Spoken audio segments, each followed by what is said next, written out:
Olá, a graça e a paz do Senhor Jesus. Programa Semeando Vida da Igreja Evangélica Semeando Família. Como é bom estarmos juntos em mais uma manhã, conversando acerca da Palavra do Eterno. Graça e paz, pastor Fabiano Cônsoli, bom dia. Bom dia, graça e paz, você que está nos ouvindo, nos assistindo na manhã desse dia. Que Deus possa trazer uma resposta para você, em nome de Jesus. Eu queria ler um texto aqui, pastor, que fala muito a nosso respeito, né? Eu acredito que todo cristão ele precisa conhecer muito bem essa revelação aqui do Evangelho de Jesus. No livro de Mateus, capítulo 20, diz: porque até o Filho do Homem não veio para ser servido, mas veio para servir e dar a sua vida para salvar muita gente. Eu vou ler de novo. Porque até o Filho do Homem não veio para ser servido, mas para servir e dar a sua vida para salvar muita gente. Quando a gente entende, Jesus construindo também o pensamento, dizendo que nós faríamos obras maiores do que ele fez, isso não tem a ver com o tamanho de obra, mas tem a ver com o tempo. O ministério de Jesus durou 3 anos. E ele diz isso para nós, que mesmo ele veio não para ser servido, mas para servir e dar a vida para resgatar muita gente. Hoje, o que a gente vê de evangelho, pastor Fabiano, é o contrário disso. Parece que nós é que devemos ser servidos o tempo inteiro. Nós não estamos resgatando ninguém da opressão, da depressão, da dor. Nós temos buscado muito mais um favoritismo daquilo que é reino de Deus do que verdadeiramente sinalizarmos aquilo que é o reino dele. Isso nós vemos na liderança, na igreja, e vemos isso em todas as áreas concernentes ao Evangelho. E isso é algo muito sério. Olha o que diz em Lucas 6, olha o versículo 40. O discípulo não está acima do seu mestre. Todo aquele, porém, que for bem instruído, será igual ao seu mestre. Em toda a construção do Evangelho, Jesus nos ensina que faríamos obras maiores. Ele diz que nós devemos servir e não ser servidos. Maior é aquele que serve, mas isso hoje não é uma realidade. Não é mesmo, pastor? É assim, pastor, e o que a gente percebe pelo que tem sido ensinado e foi ensinado no decorrer do tempo, da vida, né? Quando você começa a exercer isso que Jesus fez, trazendo aquilo que é o servir, as pessoas interpretam de maneira errada, nos colocando como se nós estivéssemos bajulando alguém. Isso tem trago muita imaturidade no meio da igreja. De que maneira que eu quero explicar para a gente entender bem? Por exemplo, a gente hoje tenta fazer o máximo daquilo que a gente vê na Bíblia. A gente traz esse ensinamento para a igreja, no nosso ministério. E quando a gente lê um texto desse e interpreta, Jesus em todo momento está sinalizando que a gente tem que ser servo. Porque ele deixou o seu trono de glória para vir nos servir. Com toda ingratidão, com toda a construção ruim que há no coração da humanidade, que havia sido feita, ele se faz carne para poder interpretar essa massa que há dentro de nós, de muita gente, você que está nos ouvindo, nos assistindo, de ingratidão. Porque muita gente é ingrato por tudo aquilo que é feito. E Jesus, quando ele traz esse pensamento, Jesus está dizendo assim: ei, vocês que vão assumir aquilo que é o ministério, vocês têm que servir. Não trazer esse sentimento que hoje é o contrário. Igual o senhor colocou muito bem. Parece que hoje as igrejas têm ensinado ao contrário, que o povo tem que servir. Servir, sim, a Deus. E nós é que somos aqueles que dão a direção para que as pessoas sigam esse caminho de ser servos. E hoje, pastor, quanto mais a gente tenta ajudar algumas situações, a gente tenta ser mais igual, porque o que a gente se coloca é o seguinte, pastor, o que eu vejo hoje, você que está nos ouvindo essa manhã, a gente vê que tem algumas lideranças que querem se destacar do povo, querem se colocar por cima. E Jesus, e a nossa construção aqui, eu vejo isso muito bem, é que Jesus sempre andou no meio da multidão. Jesus sempre esteve perto do povo. Só que essa multidão é a multidão que confunde muitas das coisas. Existe, né, e a gente percebe isso, hoje é um evangelho bem fingido, né? Quando a gente tira Jesus do centro e coloca o ser humano no centro, isso gera algumas dificuldades de entendimento de reino. Olha o que diz aqui em Gálatas, pastor, Gálatas 5,14. Pois a lei inteira, Paulo está dizendo que toda a lei se resume em um só mandamento: ame os outros como você ama a si mesmo. 20 séculos depois, qual seria a missão da igreja hoje, pastor? Qual seria a missão do líder, do pastor? Qual seria a missão do obreiro? Qual seria a missão do membro? Você que é membro de igreja, qual seria a sua missão como membro de uma igreja? Se isso aqui mudou em algum momento, eu desconheço.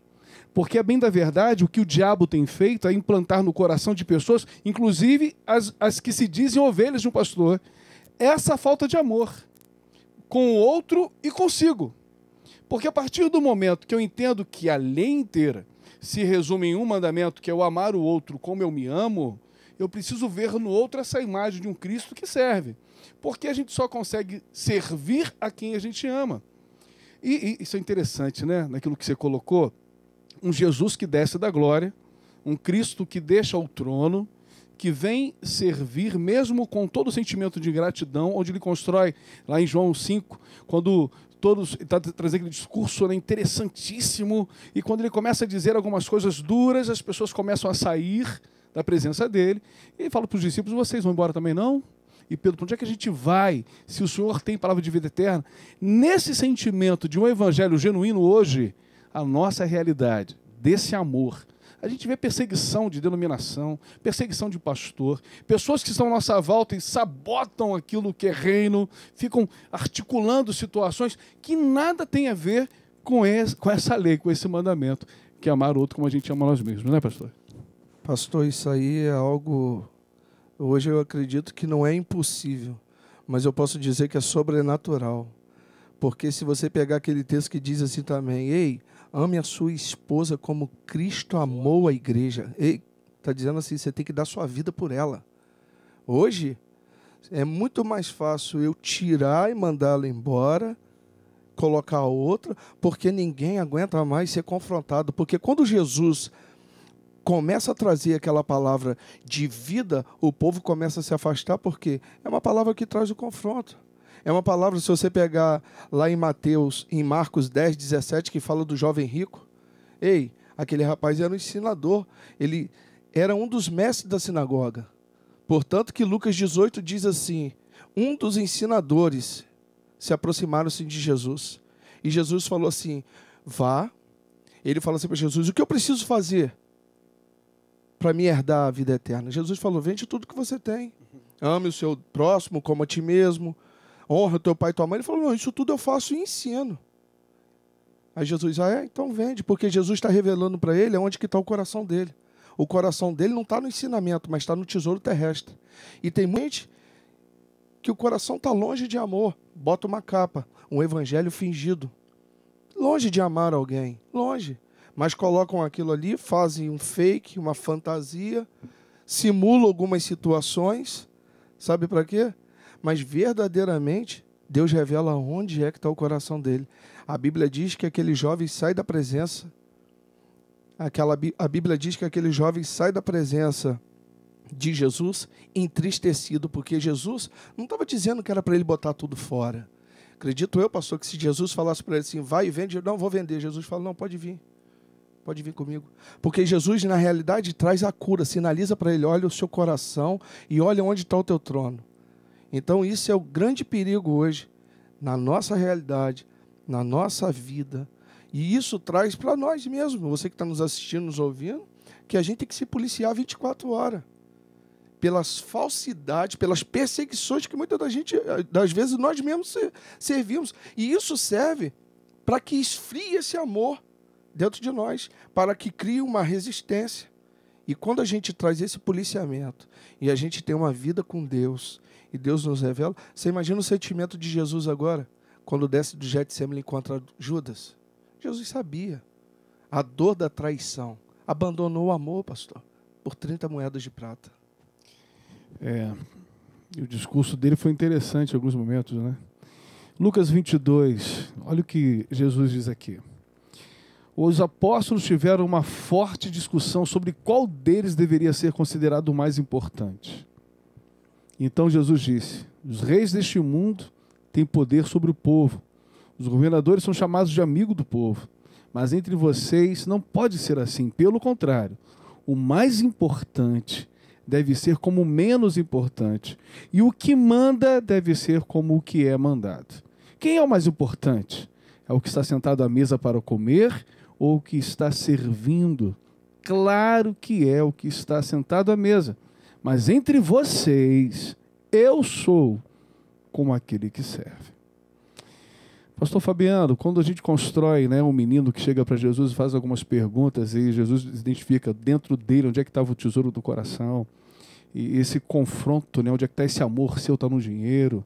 Quando a gente vê a construção da igreja evangélica hoje, acerca de algumas lideranças, né, onde existe uma linha muito tênue, pastor, entre o pastor querer se favorecer de tudo aquilo que a igreja traz, né, de conhecimento, de status, e usar isso para promover-se a si mesmo, onde, graças a Deus isso não acontece conosco, onde a gente vê em alguns momentos de confraternização uma mesa separada para o pastor, ele é o primeiro a ser servido, e todas essas construções de evangelho estão muito longe de uma realidade daquilo que é a nossa vida. Jesus, ele diz: quem é mais importante, o que está sentado à mesa ou o que está servindo? Claro que é o que está sentado à mesa, mas entre nós, o mais importante é aquele que serve. Ele diz: eu sou entre vocês, está sentado à mesa, eu estou servindo. E a gente não consegue trazer e não quer trazer esse princípio de Cristo para a nossa vida. O princípio é servir, né? Porque aquele que está sentado à mesa, também te digo, se o cara não servir, ele não come. Então, ele vai ter que se levantar. E se ele vai se levantar, é evidente que aquele que também está junto à mesa, ele vai lá buscar um copo de água, ele vai falar assim: ei, pega um copo d'água para mim. Então, o objetivo é servir. Não importa o que você está passando, não importa o que você está vivendo, não importa o que você viveu, não importa as perseguições, não importa o que você sofreu, importe sim, sirva a Deus e se encha desse amor, persevere nesse amor, transfira esse amor para aqueles que necessitam, porque Deus tem um grande plano na sua vida. A gente vê as igrejas, né, interessantes, os ministérios de louvor e todos os outros departamentos que funcionam na igreja. Mas muitas das vezes a gente vê uma falta de amor muito grande, uma falta desse ligamento, né, dessa liga, dessa conexão com o próximo. Eu acredito muito, pastor Fabiano, onde a igreja ela sai da estrutura de 4 paredes e abraça a causa de uma comunidade local, de uma ação, não para promover-se, não para a gente colocar em algumas redes sociais uma promoção daquilo que é a denominação ou líder, mas sim o que é servir ao próximo, por amor, não por consciência. Tem gente que quer fazer caridade e tem um monte de gente que serve alguns deuses aí, faz caridade também. E a gente, cara, precisa ter essa consciência desse amor pelo próximo, do servir por entender aquilo que é o Evangelho. Esse é o reino de Deus. Porque quando nós fazemos essa ação com esse amor, a gente gera vida, libertação, a gente gera aquilo que é o despertar para conhecer esse Deus maravilhoso. Que Deus abençoe você. Estamos chegando ao final de mais um programa. Que Deus venha invadir o seu coração, a sua casa, a sua família com esse amor nessa manhã. Que seja esse tempo dessa palavra um despertamento para o teu coração, onde o Senhor nos ensina esse amor que é maior do que nós. Que Deus te abençoe rica e abundantemente.